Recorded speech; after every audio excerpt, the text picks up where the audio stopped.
का बहुत बहुत स्वागत है उत्तर प्रदेश बुलेटिन में और मैं हूं आपके साथ अंकिता सिंह। बुलेटिन की शुरुआत करते हैं। मुख्यमंत्री योगी आदित्यनाथ ने लखनऊ में जनता दर्शन किया। मुख्यमंत्री ने प्रदेश भर से आए हर पीड़ित से स्वयं मुलाकात की, उनका प्रार्थना पत्र लिया और समस्याओं के निदान का आश्वासन दिया। मुख्यमंत्री ने जनपद में तैनात पुलिस के वरिष्ठ अधिकारियों को निर्देशित किया कि पीड़ितों की समस्याओं के स्थानीय स्तर पर समाधान पर विशेष जोर रहे। पुलिस से जुड़े मामलों में निष्पक्षता व पारदर्शिता पूर्वक कार्यवाही पर अधिकारी विशेष ध्यान दें। जनता दरबार में 42 से अधिक फरियादी पहुंचे। मुख्यमंत्री ने हर एक से मिलकर उनकी समस्याएं जानी और उचित कार्यवाही के लिए आश्वस्त किया। जनता दर्शन में जमीनी विवाद, राजस्व और पुलिस से संबंधित भी कई मामले आए। इस पर सीएम ने निर्देश दिया कि पुलिस कार्यवाही निष्पक्षता व पारदर्शिता से सुनिश्चित की जाए। पुलिस आयुक्त, एडीजी, एसएसपी और एसपी जनता की समस्याओं की निगरानी रखे और प्रमुखता से उसके निस्तारण पर ध्यान दें। लखनऊ में सीएम योगी ने जनता दर्शन किया। मुख्यमंत्री ने प्रदेश भर से आए हर पीड़ित से स्वयं मुलाकात की, उनका प्रार्थना पत्र लिया और समस्याओं के निदान का आश्वासन किया। मुख्यमंत्री ने तैनात पुलिस के वरिष्ठ अधिकारियों को निर्देशित किया कि पीड़ितों की समस्याओं के स्थानीय स्तर पर समाधान पर विशेष जोर रहे। पुलिस से जुड़े मामलों में निष्पक्षता और पारदर्शिता पूर्वक कार्यवाही पर अधिकारी विशेष ध्यान दें। जनता दर्शन में 42 से अधिक फरियादी पहुंचे। मुख्यमंत्री ने हर एक से मिलकर उनकी समस्याएं जानी और उचित कार्यवाही के लिए आश्वस्त किया। दो पीड़ितों ने मुख्यमंत्री से अतिरिक्त आर्थिक सहायता की गुहार लगाई। इस पर मुख्यमंत्री ने दोनों फरियादियों को मदद का आश्वासन किया। मुख्यमंत्री ने कहा कि सरकार हर पीड़ित की मदद के लिए खड़ी है। जनता दर्शन में अभिभावकों के साथ कुछ बच्चे भी आए। मुख्यमंत्री ने उन बच्चों को अपनत्व से दुलारा, पुचकारा, फिर उन्हें चॉकलेट दी। सीएम योगी आदित्यनाथ जी ने कुछ बच्चों का हालचाल भी जाना। सीएम ने उन्हें मन लगाकर पढ़ने और खूब नाम पढ़ने का आशीर्वाद दिया।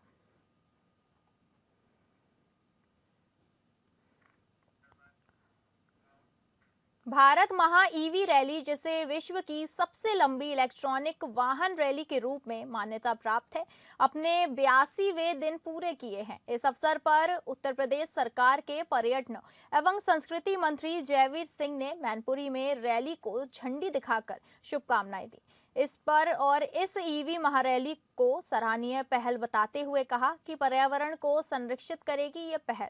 इस रैली ने अब तक 24 राज्यों और 5 केंद्र शासित प्रदेशों का दौरा किया है, जिसमें दिल्ली, हरियाणा, राजस्थान, गुजरात, मध्य प्रदेश, महाराष्ट्र, गोवा, कर्नाटक, केरल, पुडुचेरी, तमिलनाडु, आंध्र प्रदेश, तेलंगाना, छत्तीसगढ़, झारखंड, पश्चिम बंगाल, असम, अरुणाचल, सिक्किम, नागालैंड, मिजोरम, मेघालय, त्रिपुरा और बिहार, उत्तर प्रदेश शामिल हैं।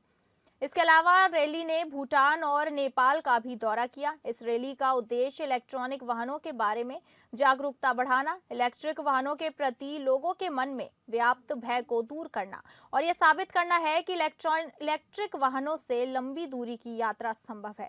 भारत महा ईवी रैली का उद्देश्य भारत में इलेक्ट्रिक वाहनों की वर्तमान स्थिति की व्यापक समझ प्रदान करना है।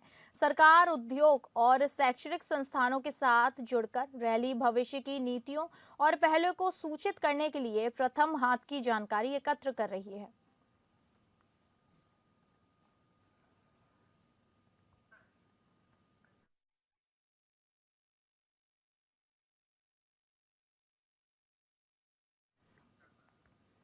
धर्मनगरी में अद्भुत आध्यात्मिक दृश्य देखने को मिला। सुप्रसिद्ध संत प्रेमानंद महाराज गिरिराज प्रभु की सप्तकोशीय परिक्रमा करने गोवर्धन पहुंचे। संत प्रेमानंद महाराज वृंदावन से छठी करा मार्ग होते हुए राधा कुंड पहुंचे और वहीं से परिक्रमा की शुरुआत की। जैसे ही संत प्रेमानंद महाराज परिक्रमा मार्ग पर आगे बढ़े, उनके पीछे पीछे सैकड़ों भक्तजन कीर्तन करते हुए चल पड़े। ढोलक, मृदंग, मंजीरा की धुनों के बीच राधे राधे के जयकारों से पूरा परिक्रमा मार्ग गुंजायमान हो उठा। परिक्रमा के दौरान संत प्रेमानंद महाराज ने कुसुम सरोवर, मानसी गंगा, मुखारबिंद, दान घाटी तथा गिरिराज शिला पर गंगा जल अभिषेक कर विधिवत पूजा किया। भक्तों का उत्साह इतना अधिक था कि पूरा परिक्रमा मार्ग भक्ति, हरिनाम और श्रद्धा से भर गया। भीड़ को नियंत्रित करने और सुरक्षा व्यवस्था बनाए रखने के लिए रास्ते भर पुलिस बल तैनात रहा। संत प्रेमानंद महाराज की उपस्थिति से आज गिरिराज जी की परिक्रमा का माहौल और भी आध्यात्मिक, भव्य व उत्साहपूर्ण दिखाई दिया।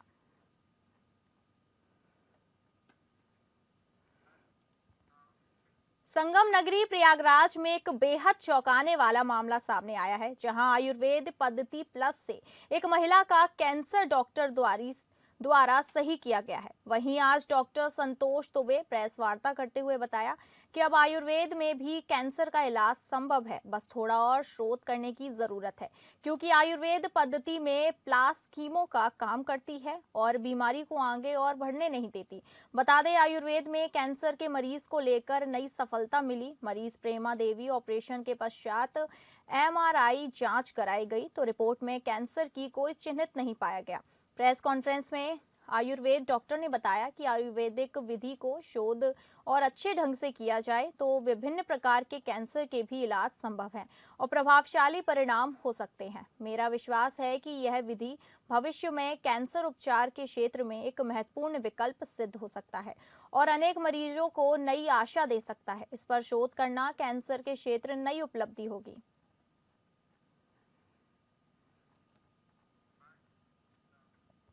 श्रावस्ती के कोना संजय पार्क में 20 दिनों से धरना दे रहे पीड़ित परिवार को अब भकियू का समर्थन मिल गया है। भकियू के जिलाध्यक्ष अजय चौधरी स्वयं धरने पर बैठे।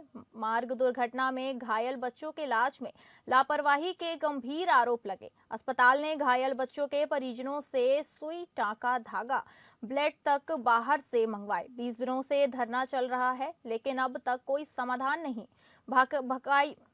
भकियू जिलाध्यक्ष बोले, अब यह लड़ाई भारतीय किसान यूनियन लड़ेगी। यूनियन के 3 दिनों के भीतर उग्र आंदोलन की चेतावनी दी।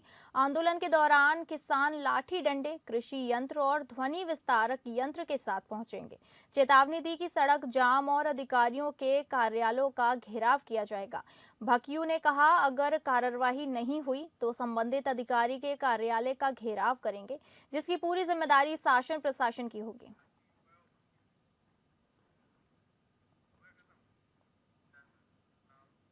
दिल्ली कार ब्लास्ट मामले में एनआईए की टीम ने लखनऊ में बड़ी कार्रवाई की है। आतंकवादी महिला डॉक्टर शाहीन और उसके भाई परवेज के घर टीम ने तलाशी अभियान चलाया। कार्रवाई के दौरान शाहीन के पिता और भाई शोएब से पूछताछ की गई। कैसरबाग के खंडारी बाजार और लालबाग मारियाव इलाके में स्थित उनके घरों में सर्च ऑपरेशन किया गया और तमाम दस्तावेज, इलेक्ट्रॉनिक गैजेट्स और मोबाइल कब्जे में लिए गए। शाहीन और परवेज का नाम दिल्ली कार ब्लास्ट साजिश में पहले ही सामने आया था, जिसके बाद दोनों को गिरफ्तार किया गया। इससे पहले एटीएस और जम्मू कश्मीर पुलिस भी इन दोनों के घरों में दस्तावेज और सबूत जुटाने के लिए लखनऊ पहुंच चुकी थी। एनआईए की पूछताछ लगातार जारी है और जांच टीम मामले की गहनता से छानबीन कर रही है। परवेज के घर से उसकी कार और अन्य महत्वपूर्ण चीजें बरामद की गई हैं, जो जांच के अहम सुराग प्रदान कर सकती हैं। डॉक्टर शाहीन के घर पर करीब 5 घंटे की तलाशी और पूछताछ के बाद एनआईए की टीम वहां से लौट आई। इस दौरान जांच अधिकारियों ने शाहीन के पिता सईद अंसारी और उनके बड़े बेटे शोएब से विस्तृत पूछताछ की।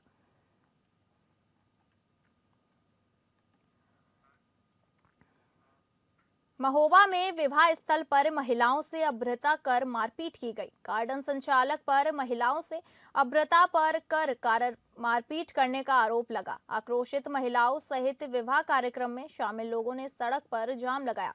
पीड़ित महिलाओं ने सड़क पर जाम लगाकर की आरोपियों की गिरफ्तारी करने की मांग की। देर रात सड़क जाम का वीडियो सोशल मीडिया पर वायरल हो रहा है। गार्डन संचालक की गिरफ्तारी की मांग को लेकर सड़क पर महिलाएं बैठी दिखी। जाम के कारण राहगीरों को परेशानी का सामना करना पड़ा। सूचना पार पहुंची पुलिस ने महिलाओं को आश्वासन देकर जाम खुलवाया। पूरा मामला पनवाड़ी थाना व कस्बा क्षेत्र के पनवाड़ी हरपालपुर रोड स्थित एक विवाह गार्डन के बाहर का है।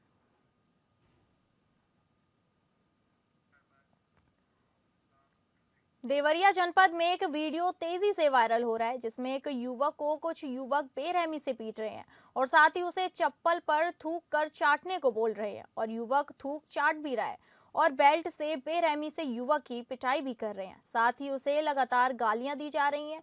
जब इस वायरल वीडियो की पड़ताल की गई तो ये वीडियो देवरिया जनपद के सदर कोतवाली की गोबराई गांव का निकला, जहां युवाओं के आपसी विवाद के चलते इस युवक की पिटाई की गई। इस संबंध में थाना प्रभारी ने बताया कि इसमें वीडियो वायरल होते ही फौरन कार्रवाई करते हुए एक युवक को हिरासत में ले लिया गया है।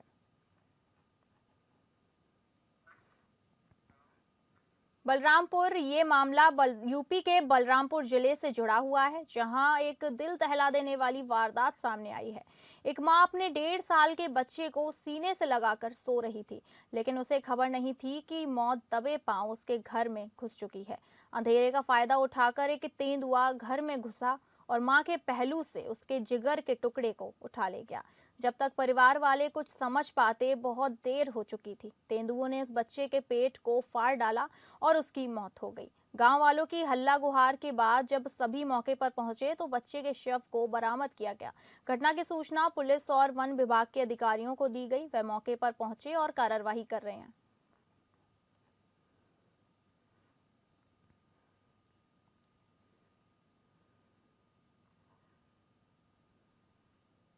तो इनकी उनकी वाइफ भी आई थी, एक बच्चा था लगभग 2 डेढ़ 2 साल का। यही खुले में ये टूटा फूटा जो घर बना हुआ है इसी में लेटे हुए थे।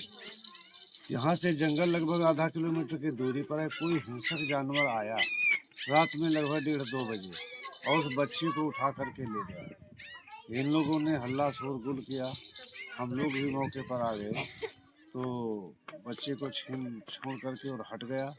काफी पीछा किया गया लेकिन वो दिखाई नहीं पड़ा।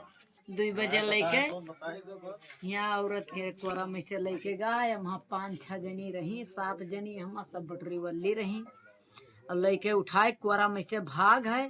तेंदुआ लेके भाग है। झपटी ना झपट पाए, हल्ला करी चिल्लानी और लेके भाग। गन्ना कोर हेरे गए सभे तोली उधर खाई ली खाई कियर। जब बाहर खड़ा भा तो यार हेर के 2 औरत इधर हेरे गए और मर्दे सब बटुरी हार हेरे गए। हेर के लौटे तो बाहर सब मेहरारू 2 चिल्लानी तो भाग के बाग और कूद गया दुंदरा में झालिम। उत्तर प्रदेश के देवरिया जिले में रुद्रपुर नारायणपुर रोड पर एक बड़ा सड़क हादसा हो गया है। यात्रा के दौरान 32 यात्रियों से भरी बस अनियंत्रित होकर पहले सड़क किनारे पेड़ से टकराई और फिर लगभग 12 फीट नीचे जा गिरी। हादसे में 12 लोग घायल हुए हैं, जिनमें से 2 की हालत गंभीर बताई जा रही है।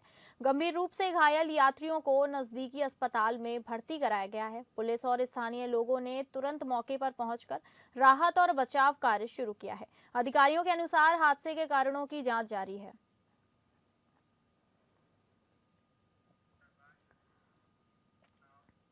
यूपी के कौशाम्बी जिले में पुलिस और गौ तस्करों के बीच मुठभेड़ हो गई। मुठभेड़ में 2 तस्करों के पैर में गोली लगी है, जबकि एक आरोपी को कॉम्बिंग के दौरान दबोच लिया गया। ये वही तस्कर बताए जा रहे हैं जिनके बारे में जमालपुर गांव के पास मिले जानवरों के अवशेष के बाद पुलिस को सुराग मिला था। घायल आरोपियों ने अपना नाम तुफैल और मुन्ना बताया है। दोनों को इलाज के लिए मेडिकल कॉलेज में भर्ती कराया गया है।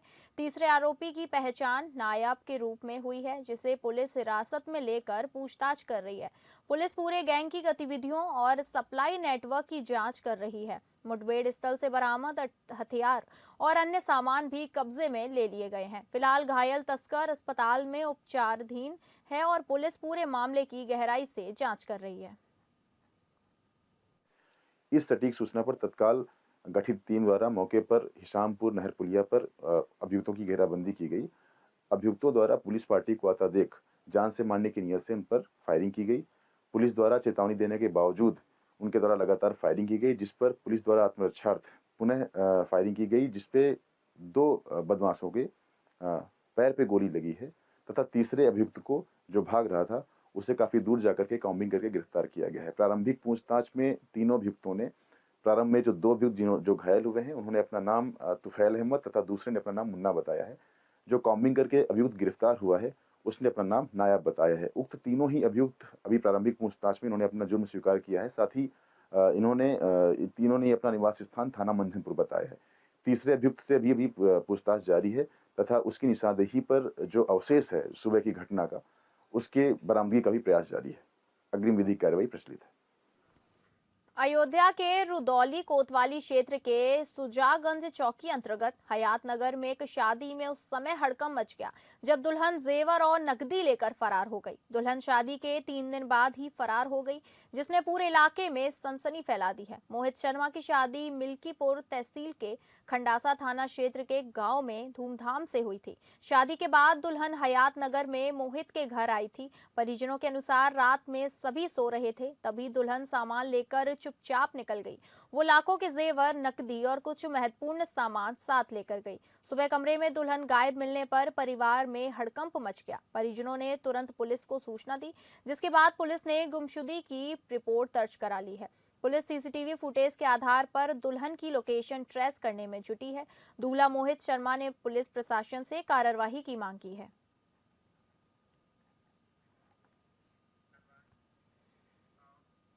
मथुरा में गौरक्षक दक्ष चौधरी 4 साथियों सहित जेल से रिहा हुए हैं। वृंदावन में शराब ठेके पर हुए हंगामे के बाद हुए गिरफ्तार थे। बाबा बागेश्वर धाम ने सनातन पद यात्रा के समापन पर ब्रज में मांस शराब की बिक्री पर रोक लगाए जाने की मांग की थी। बाबा बागेश्वर ने संत प्रेमानंद महाराज की परिक्रमा में पड़ने वाले शराब ठेकों को साल भर में हटाने जाने का आह्वान किया था। बाबा बागेश्वर के आह्वान पर गौरक्षक दक्ष चौधरी ने साथियों सहित हंगामा किया था। हंगामा करने के बाद शराब ठेके के सेल्समैन से मामले की एफआईआर दर्ज कराई थी। पुलिस ने ठेके पर हंगामा करने के आरोप में दक्ष चौधरी सहित 5 लोगों को गिरफ्तार किया था। गौरक्षक दक्ष चौधरी के ऊपर चौथ वसूली का भी आरोप है। सेल्समैन ने आरोप लगाया है। जांच के दौरान मांगने के आरोप साबित नहीं हुए थे। जेल से रिहा होने के बाद गौरक्षक ने ऐलान किया। गौरक्षक बोले कि शटर नहीं होगा बंद, शराब ठेके के सामने धरना दिया जाएगा। शराब मांस के खिलाफ जंग रहेगी जारी। मुख्यमंत्री से मुलाकात पर ब्रज से शराब मांस बिक्री बंद करने की करेंगे मांग।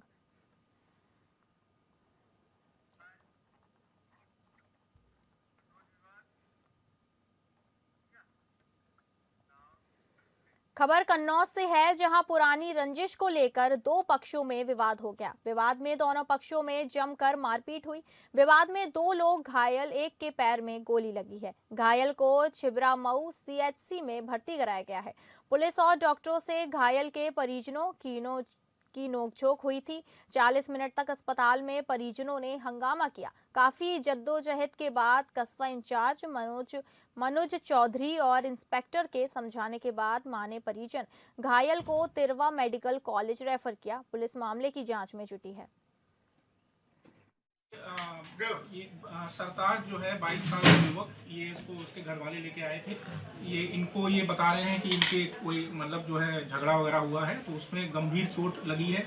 इनके घर वाले तो बता रहे हैं कि वो मतलब जो है कोई शायद गन शॉट वगैरह भी हुआ है, लेकिन इनकी जो चोट है वो जो है 2.5 सेंटीमीटर इंटू 1.5 सेंटीमीटर के साइज की है और बिल्कुल बीच में है। मतलब हड्डी जो होती है हमारी नीचे जो है टिबिया बोन जो होती है, उसमें लोअर की तरफ जो है बीच में चोट है और एक ही तरफ का मतलब जो इंजरी है वो पीछे नहीं है। मतलब केवल एंट्री मतलब जो है एक ही चोट है और इनके अलावा कोई दूसरी इनको चोट भी नहीं है जी।